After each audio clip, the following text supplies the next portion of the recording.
रामायण काल में यदि हम सबसे बड़ी घटना की बात करें तो वह थी भगवान राम और राक्षस राज रावण के बीच हुआ युद्ध। परंतु इस युद्ध के होने की वजह क्या थी, इस बारे में उत्सुकता होने पर हम ये जान पाते हैं कि राम रावण युद्ध का कारण था माता सीता के राक्षसों के राजा रावण द्वारा हरण करना। राम रावण युद्ध कब, कैसे और किन परिस्थितियों और किन कारणों से हुआ था, इसके बारे में जानेंगे। रघुकुल वंश के प्रतापी राजा दशरथ के घर 4 योग पुत्र राम, लक्ष्मण, भरत और शत्रुघ्न ने माता कौशल्या, कैकेयी और सुमित्रा के गर्भ से जन्म लिया और बड़े ही संस्कारों और शिक्षा दीक्षा में उनका लालन पालन हुआ। चारों ही संतानें बहुत ही आज्ञाकारी और संस्कारी थे। इसी कारण जब माता कैकेयी की शर्तों के अनुसार पिता महाराजा दशरथ भगवान राम के वनवास की बात कही तो भगवान राम ने बिना किसी विरोध के इसे स्वीकार कर लिया। अपने पत्नी धर्म को निभाते हुए माता सीता भी उनके साथ वन गमन को तैयार थी और छोटा भाई लक्ष्मण भी भातृत्व प्रेम के कारण अपने बड़े भैया राम के साथ वन जाने के लिए तैयार हो गए। ये वनवास 14 वर्ष का था, जिसमें भगवान राम के साथ माता सीता और लक्ष्मण जी भी साथ थे। और यदि हम कहें कि इन दोनों के साथ होने के कारण भगवान राम की ये 14 वर्षों की वनवास की अवधि कुछ आसान रही, तो इस बात में कोई असत्यता नहीं होगी। परंतु इन 14 सालों की अवधि में वनवास के कुछ अंतिम दिन भगवान राम और माता सीता के लिए बहुत ही कठिन थे, क्योंकि इस दौरान माता सीता का रावण द्वारा हरण कर लिया गया था। अगर हम ये कहें कि इस हरण के बाद माता सीता और प्रभु श्री राम ने बहुत ज़्यादा समय नहीं देखा या बहुत कम समय साथ में बिताया, तो ये कहना कोई अतिशयोक्ति नहीं होगी, क्योंकि जब माता सीता को भगवान राम ने रावण की कैद से मुक्त कराया और लंका दहन किया था और अयोध्या जाकर उनका राज्याभिषेक हुआ था, तो कुछ ही समय बाद ही महाराज राम ने महारानी सीता का परित्याग कर दिया था और माता सीता को पुनः वनवास जाना पड़ा था। वनवास काल। रामायण काल में जब भगवान राम, माता सीता और छोटे भाई लक्ष्मण जी वनवास काट रहे थे, तो वे वन में एक स्थान से दूसरे स्थान पर भटकते हुए ऋषि मुनियों की सेवा और सहायता करते थे और साथ ही साथ उनकी पूजा अर्चना और तपस्या को भंग करने वाले राक्षसों को दंडित करते थे। इस तरह उनकी रक्षा भी करते थे। इस कारण अब राक्षस ऋषि मुनियों को परेशान नहीं करते थे। भगवान राम, माता सीता और लक्ष्मण जी सहित वन में घूमते घूमते पंचवटी नामक स्थान पर पहुँचे। ये स्थान उन्हें बहुत ही रमणीय लगा और उन्होंने वनवास के अंतिम वर्षों में यहीं रहने का निश्चय किया। उन्होंने पंचवटी में गोदावरी नदी के तट पर अपने लिए एक छोटी सी कुटिया बनाई और फिर वहीं समय व्यतीत करने लगे। शूर्पणखा का राम और लक्ष्मण से मिलना, वनवास का समय शांतिपूर्ण तरीके से बीत रहा था। पहले की तुलना में राक्षसों का आतंक भी कम हो चुका था।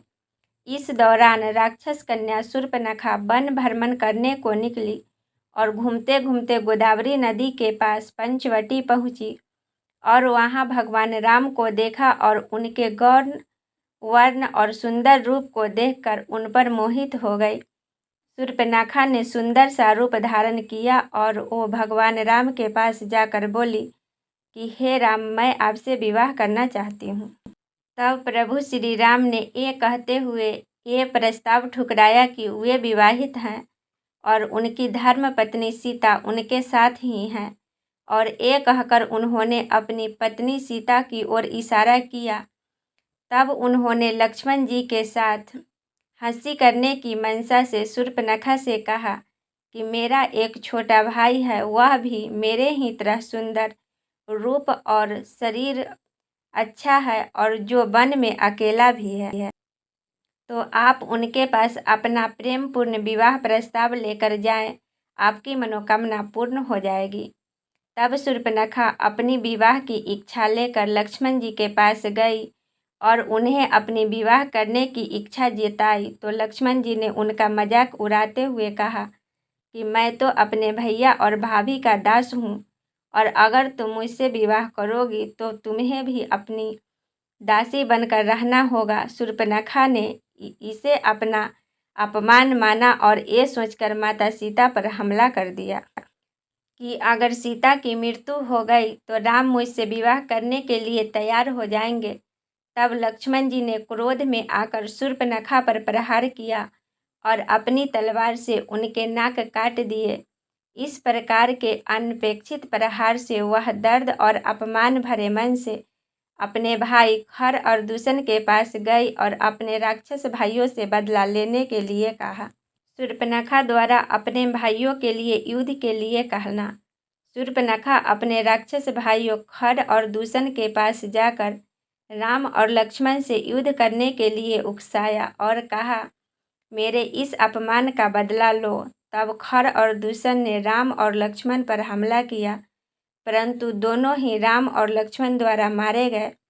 खर और दूषण की मृत्यु के बाद शूर्पणखा और भी ज़्यादा अपमानित महसूस करने लगी और पहले से भी ज़्यादा क्रोध से भर गई।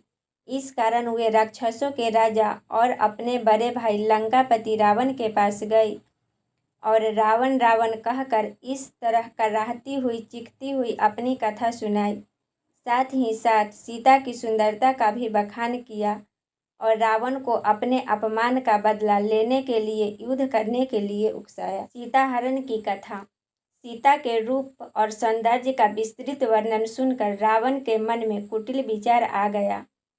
साथ ही साथ वह राम और लक्ष्मण की वीरता से भी प्रभावित हुआ और समझ गया कि इन दोनों के समीप रहते हुए वह सीता का कुछ नहीं बिगाड़ पाएगा। वह शूर्पणखा की अपमान का बदला लेने से ज़्यादा सीता के लिए ललायित था।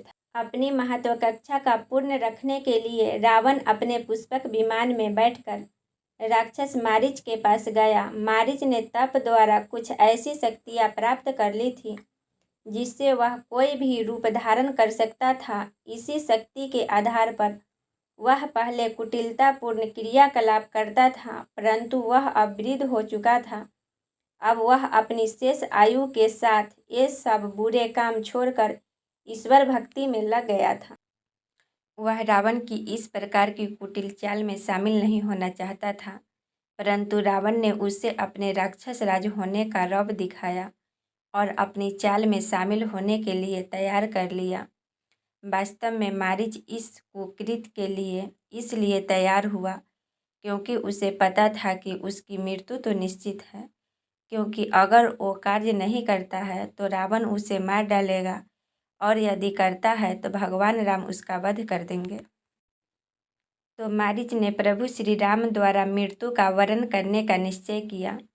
रावण ने अपनी कुटिल बुद्धि से मारीच से कहा कि वह एक स्वर्ण मृग का रूप धारण करके सीता को ललायित करे। तब मारीच ने सुनहरे हिरण का रूप धारण किया और माता सीता को ललायित करने के लिए प्रयास किया। माता सीता की दृष्टि जैसे ही उस स्वर्ण मृग पर पड़ी, उन्होंने भगवान राम से उस सुनहरे हिरण को प्राप्त करने की इच्छा जताई। भगवान राम सीता जी का ये प्रेमपूर्ण आग्रह माना नहीं कर पाए और छोटे भाई लक्ष्मण जी को सीता जी की सुरक्षा का ध्यान रखने का उत्तरदायित्व सौंपकर उस स्वर्ण मृग को पकड़ने के लिए अपने धनुष बाण के साथ वन की ओर चले गए। उन्हें गए हुए बहुत समय व्यतीत हो चुका था। इस कारण माता सीता को अपने प्रभु की चिंता होने लगी कि कहीं प्रभु श्री राम पर कोई विपत्ति तो नहीं आ गई, और उन्होंने इस आशंका से लक्ष्मण जी के सामने प्रकट किया। तब लक्ष्मण जी ने उन्हें समझाया कि हे माता, आप व्यर्थ ही चिंता कर रही है। भैया राम पर कोई विपत्ति नहीं आ सकती और उनका कोई कुछ नहीं बिगाड़ सकता। परंतु माता सीता उनकी इस बात को समझ ही नहीं पा रही थी। जैसे जैसे समय बीतता जा रहा था, उनकी चिंता बढ़ती ही जा रही। संध्या का समय हो रहा था। सुनहरे हिरण का पीछा करते हुए घने जंगल में जा पहुँचे थे और जब उन्हें लगा कि अब हिरण को पकड़ा जा सकता है, तो उन्होंने अपने धनुष से हिरण को निशाना बनाकर तीर छोड़ा। जैसे ही तीर मारीच को लगा वह अपने वास्तविक रूप में आ गया और रावण की योजना अनुसार भगवान राम की आवाज़ में दर्द से चीखने लगा, लक्ष्मण बचाओ लक्ष्मण। सीते सीते इस कराहती हुई आवाज़ को सुनकर सीता जी ने लक्ष्मण से कहा कि तुम्हारे भैया किसी मुसीबत में फंस गए हैं और तुम्हें पुकार रहे हैं, अतः तुम जाओ उनकी सहायता करो, उनकी रक्षा करो। यह सुनकर लक्ष्मण जी ने पुनः माता सीता को समझाया कि भाभी, भैया राम पर कोई मुसीबत नहीं आई है और ये किसी असुरी शक्ति का मायाजाल है, अतः आप व्यर्थ ही चिंतित न हो। यह सुनकर भी माता सीता ने लक्ष्मण जी की एक न सुनी और उन पर ही क्रोधित हो गई और उन्हें आदेश दिया, हे लक्ष्मण, तुम जाओ मेरे प्रभु सकुशल ढूंढ कर लाओ। माता सीता के इस प्रकार के आदेश के कारण लक्ष्मण जी को अपने भैया राम के आदेश की अवहेलना करनी पड़ी और वे प्रभु श्री राम की खोज में जाने के लिए तैयार हो गए। परंतु लक्ष्मण जी अपने भैया राम द्वारा दिए गए सीता माता की रक्षा करने के आदेश को पूर्ण करने के लिए उन्होंने एक उपाय सोचा और उस उपाय के अनुसार उन्होंने कुटिया के चारों ओर एक लक्ष्मण रेखा खींच दी, जिसके भीतर कोई नहीं आ सकता था। फिर उन्होंने माता सीता से निवेदन किया, भाभी, यह लक्ष्मण द्वारा खींची गई लक्ष्मण रेखा है, इसके भीतर कोई नहीं आ सकता और जब तक आप इसके भीतर हैं आपको कोई हानि नहीं पहुंचा सकता। अतः मैं आपसे प्रार्थना करता हूँ कि चाहे कैसी भी परिस्थिति हो, जब तक मैं अथवा भैया राम वापस न लौट आए तब तक आप इसके बाहर अपने चरण न रखें। माता सीता इस बात के लिए सहमत हो गई और कहा, ठीक है, मैं इसके बाहर नहीं जाऊंगी, अब तुम प्रभु को ढूंढने जाओ। इस प्रकार के वार्तालाप के बाद लक्ष्मण जी भैया राम राम पुकारते हुए वन की ओर चले गए।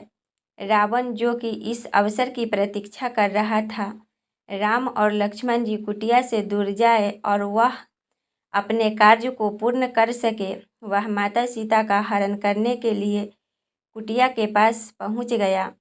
परंतु जैसे ही उसने कुटिया में प्रवेश करना चाहा, लक्ष्मण द्वारा खींची गई लक्ष्मण रेखा के कारण वह भीतर प्रवेश नहीं कर पाया। अब उसे अपनी योजना विफल होती हुई दिखाई दी, परंतु फिर उसने सोचा कि वह भीतर नहीं जा सकता, परंतु सीता तो बाहर आ सकती है और इस योजना को सफल करने के लिए उसने एक भिक्षुक का रूप धारा।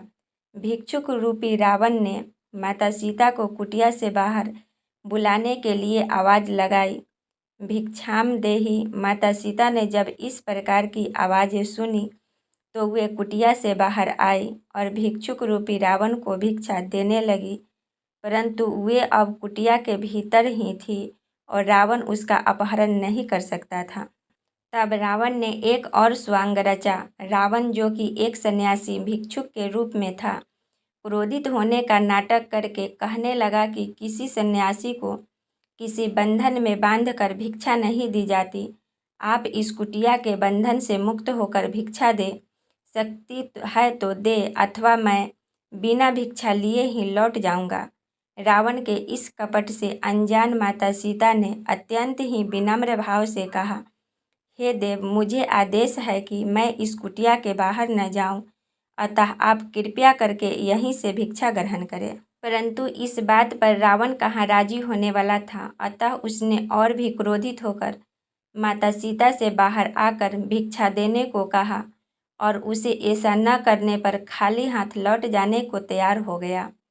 तब माता सीता ने सोचा कि एक भिक्षुक सन्यासी का इस तरह खाली लौट जाना ठीक नहीं है और एक क्षण ही तो बात है। ऐसा सोचकर वे लक्ष्मण रेखा से बाहर आकर भिक्षा देने को तैयार हो गए। रावण मन ही मन बहुत प्रसन्न हुआ। जैसे ही माता सीता लक्ष्मण रेखा से बाहर आई, रावण बड़े ही प्रसन्नता से असली रूप में आया और उसने माता सीता का अपहरण कर लिया और उन्हें बलपूर्वक खींचता हुआ अपने पुष्पक विमान में बैठाकर लंका की ओर प्रस्थान कर गया और इस प्रकार माता सीता का हरण हुआ। माता सीता की इस क्षणिक घटनाक्रम को जैसे ही समझी, उन्होंने सहायता के लिए अपने पति श्री राम और देवर लक्ष्मण जी को पुकारा, परंतु वे उस समय बहुत दूर होने के कारण माता सीता की आवाज़ सुन पाने में असमर्थ थे। परंतु माता सीता ने इस विपत्ति के समय भी बड़ी बुद्धिमानी से काम लिया और उन्होंने अपने जाने का मार्ग दिखाने के लिए स्वयं के द्वारा पहने हुए आभूषण धरती की ओर फेंकना प्रारंभ कर दिए, जिन्हें देखकर प्रभु श्री राम को उन तक पहुँचने का मार्ग पता चल सके। इस बीच माता सीता सहायता के लिए पुकार रही थी, जिसे सुनकर एक बड़ा सा पक्षी उनकी सहायता के लिए आया। इस विशालकाय पक्षी का नाम जटायु था। वह रावण से युद्ध करने लगा, परंतु अपने बूढ़े शरीर के कारण वह ज़्यादा देर रावण का सामना नहीं कर पाया और फिर रावण ने उसके पंख काट दिए। इस कारण वह धरती पर गिर पड़ा और कराहने लगा। दूसरी ओर भगवान राम और लक्ष्मण जी वन में मिल चुके थे और लक्ष्मण जी ने उन्हें बताया कि भाभी आपकी कराहती हुई आवाज़ सुनी और स्वयं को छोड़कर आपके रक्षा के लिए मुझे यहाँ आने के लिए विवश कर दिया। तब भगवान राम और लक्ष्मण जी समझ गए कि ये जरूर कोई असुरी शक्ति का मायाजाल है और सीता जी अभी संकट में हैं। इस प्रकार का विचार आते ही वे दोनों कुटिया की ओर दौड़ पड़े, परंतु वे जैसे ही कुटिया में पहुँचे, वहाँ बिखरा हुआ सामान देखकर किसी अनहोनी की आशंका से भयभीत हो गए और दोनों ही सीता जी को खोजने लगे, परंतु उन्हें कहीं भी उनका पता नहीं चला। तभी उन्हें माता सीता के आभूषण दिखाई दिए, जिसे भगवान राम पहचान गए कि ये तो सीता के आभूषण हैं और वे उसी दिशा की ओर बढ़ने लगे जहाँ माता सीता के आभूषण मिले थे। आगे चलते चलते उन्हें और भी आभूषण मिले। फिर कुछ ही दूर पर एक विशालकाय घायल पक्षी देखा। यह जटायु था, जिससे पूछने पर पता चला कि माता सीता को राक्षसों का राजा लंकापति रावण हरण करके ले गया है। इस प्रकार माता सीता की हरण की सही जानकारी उन्हें प्राप्त हुई।